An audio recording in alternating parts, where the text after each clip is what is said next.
All right, so here's another, I can't even think. So I'm back with another book review. And yes, I have on this same outfit because she doesn't have time for that. And I don't think y'all really give a damn anyway about what I'm wearing. I'm not a style blogger or vlogger or whatever. But anyway, the second book that I'm going to do is The Mothers. So that's what it looks like. It's a very beautiful cover. I think the cover is what got me on this one. Plus, I saw it all over the internet too.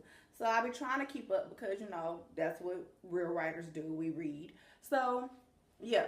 Well, with The Mothers, if I have to give this a star rating, I would definitely give this maybe 3 stars. Can I do halves? 3.5? Yeah? Okay. So 3.5 for me because, okay, this is me being honest because I don't want to be hard and seem like I'm bashing this person. And I'm a writer and I'm sensitive about my shit too, so I get it. But I didn't love the story or it didn't give me enough. So maybe I'm just used to drama. Like maybe that's what I was looking for. And it didn't have that much in it. The drama was very mediocre. The story, what it's about. So it begins with a secret. It is the last season of high school life for Nadia Turner, a rebellious, grief-stricken 17-year-old beauty.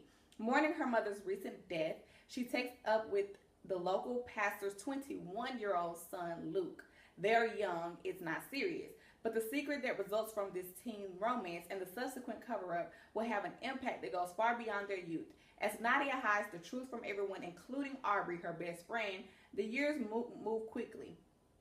Soon, Nadia, Luke, and Aubrey, all full-fledged adults, still shadowed by the choices they have made in their youth and by the constant nagging question, what if they had chosen differently?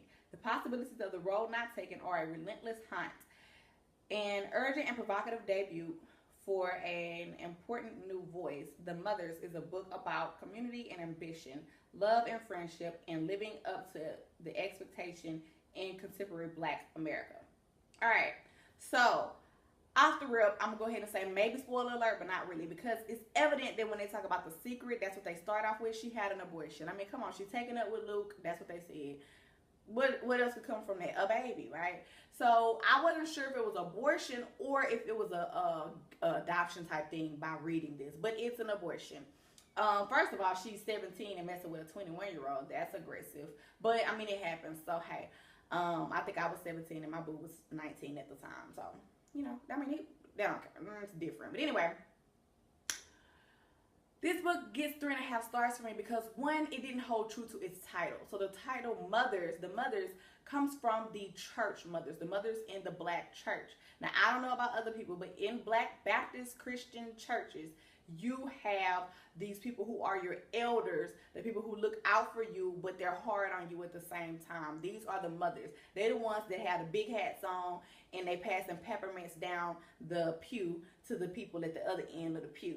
They're the ones who come through with the little white nurse blanket things whenever somebody pass out and they just hold them while they shouting and dancing. Those are the mothers, right? The mothers are the people who sit in the audience in the congregation, and if you're up in the choir stand and you got your legs gapped open with a skirt, they do like this and tell you to close your legs. Those are the mothers, okay? She didn't give me any of that. She gave me a whole bunch of old ladies that somehow gossiped a little bit. They didn't even do enough gossiping, but they gossiped a little bit, but they did not have roles in the church. They didn't, well, they were the mothers, but they didn't act like the mothers, right?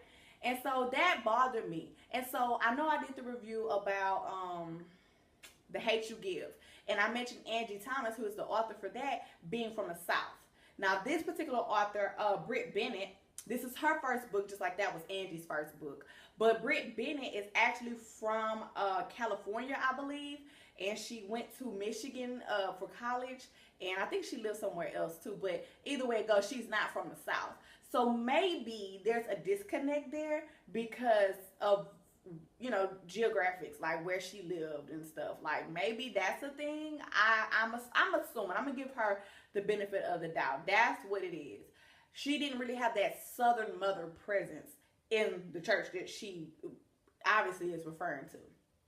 So that was one of my big gripes with it. You didn't see them enough. Now, the book was written from the point of view of the mothers, but they weren't really they didn't go hard enough for the book to be called The Mother. Like, no, it could have just been called Nadia. Because that's what it was about. Now, I didn't like the way that the story played out between Nadia and Luke. It says how their situation wasn't serious, but it was. Nadia had feelings for Luke just as Luke had feelings for her. But they were young, so they weren't trying to tie each other down, I think is what the case was. Nadia was the one in the book who decided to get the abortion. It wasn't Luke, but Luke completely supported her in that decision and didn't try to stop her.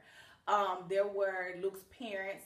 The dad was like, he was perceived to be this innocent guy, but he really wasn't. Because, I mean, yeah, in the end, a whole bunch of stuff you find out, and it's like, oh, wow, I didn't know that. You know, we just thought that Luke helped her get this abortion, and that was it. But it's so much more to it. So I won't give that away. But it, the way that things were written, or the way that we perceive things based on how it was written, is not really how it ended up being.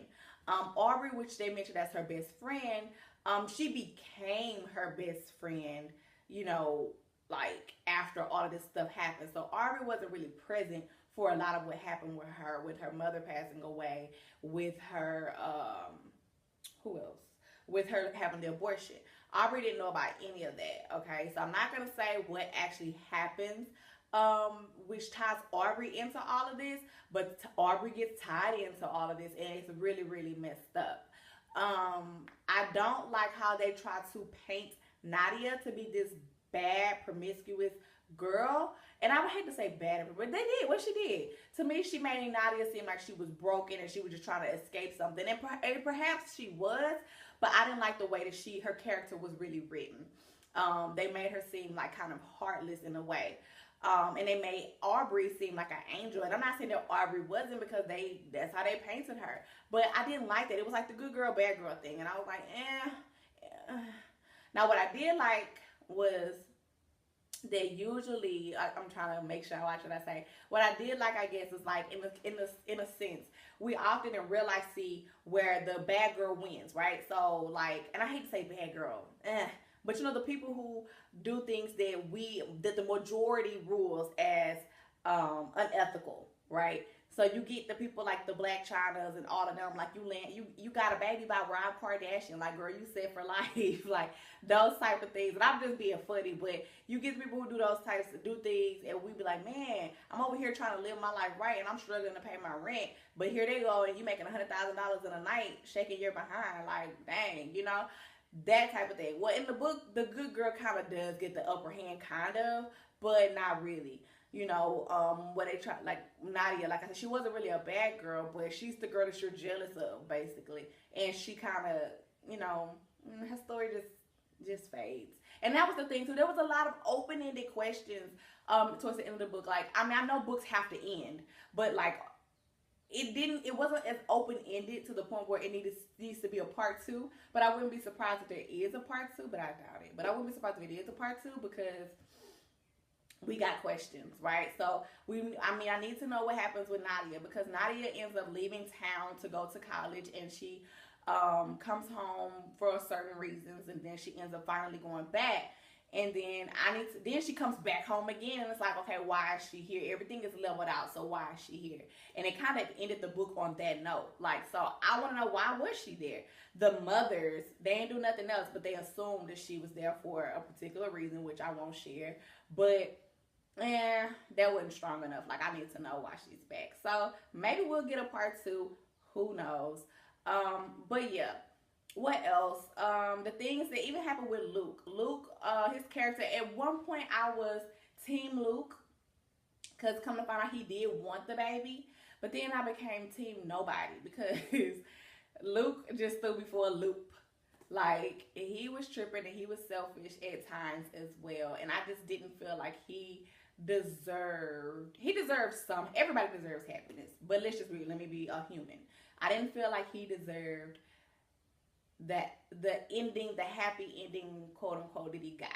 You know, so if you haven't read the book, read the book, and then we can discuss it. But if you have read the book, you know what I'm saying. And let me know if you agree with me, because yeah, I don't know. I'm not team anybody. I'm not team Aubrey either, because she was just boring, and I don't know how to feel about her. Yeah, I felt like in reading this book that Brit Bennett was one of these characters, if not all of them. She obviously is not Luke, but she was one of these characters, if not all of them, because it just so much parallel when I read her bio, and I read the book. A lot of things paralleled. So I feel like she's in here somewhere. I just can't put my finger on it. And yeah, I was gonna keep going, but I'm not.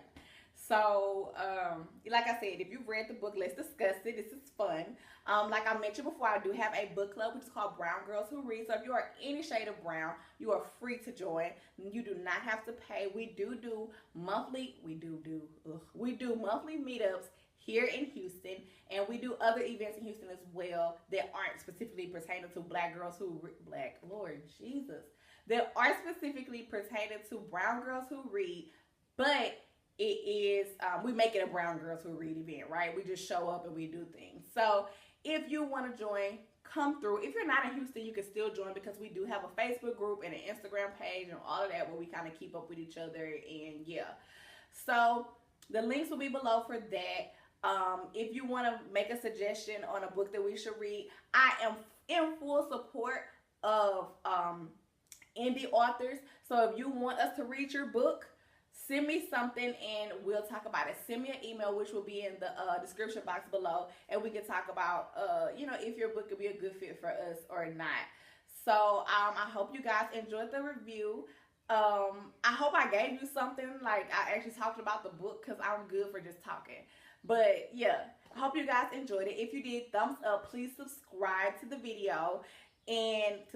Please subscribe to my channel. I cannot talk. Please subscribe to my channel, and come back for the next review. All right, peace.